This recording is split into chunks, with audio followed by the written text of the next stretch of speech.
c'est ici que ça se passe. Salut les boys!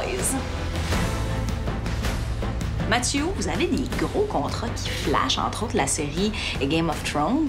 Comment on vous demande quelque chose? Est-ce qu'on vous envoie des dessins ou on vous envoie un texte descriptif puis vous le créez? Toutes les réponses sont bonnes. Là. Des fois, on a juste une ligne de script à lire.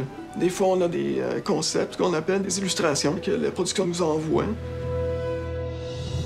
Patrick David, tu t'occupes de quoi exactement? C'est quoi ton titre ici chez Rodeo FX? Chez Rodeo, je suis un des superviseurs de la synthèse des images chez Rodeo. En anglais, on appelle ça Compositing Supervisor.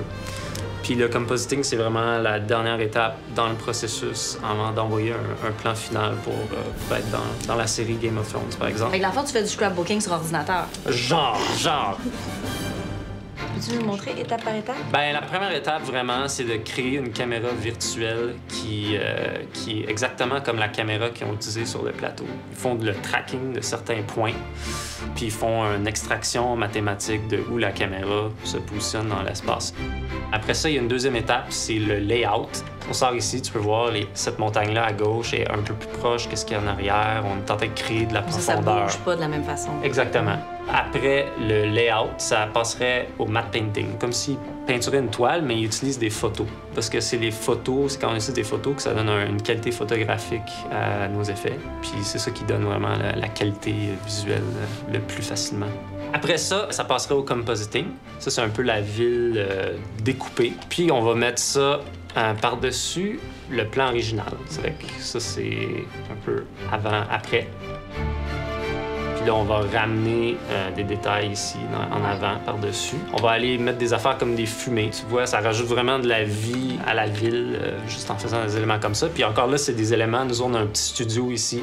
Puis on tourne des affaires comme ça, de la fumée et puis de la pluie. Vous avez une banque de fumée, une banque de feu, une banque de nuages? Des milliers d'éléments. Je pense comme 5000 éléments dans notre banque.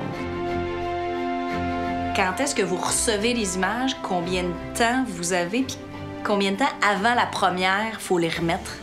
Ben, on reçoit les images peut-être 3-4 mois à l'avance. Puis après ça, on remet les images. Ça peut aller à 2-3 semaines avant que ça soit à la télévision. Il y a ça, puis le son qui se termine en même temps. Puis après ça, la balance des couleurs. Puis après, ça passe en ondes. Ceux qui font les couleurs travaillent comme jusqu'à la veille de la diffusion, là, ou presque. Il n'y a pas de place à l'erreur. Efficace, pas de place à l'erreur. Mettons que j'ai 20 $ à investir pour avoir un scoop sur la prochaine saison de Game of Thrones, la 5. Qui meurt, là, mettons, les 3 premiers? Un 20$, là, facile de même. 20$. Ben, tout le monde meurt, tout le monde est tout nu, puis il y a un nain aussi dans l'histoire. Mais le nain était déjà là. Ça, c'est pas un scoop. Ben, moi, je savais pas. Donc, on saura rien sur la série Game of Thrones parce qu'ici, tout le monde est trop intègre, c'est fatigant. Mais on va savoir ça en regardant la série au mois d'avril.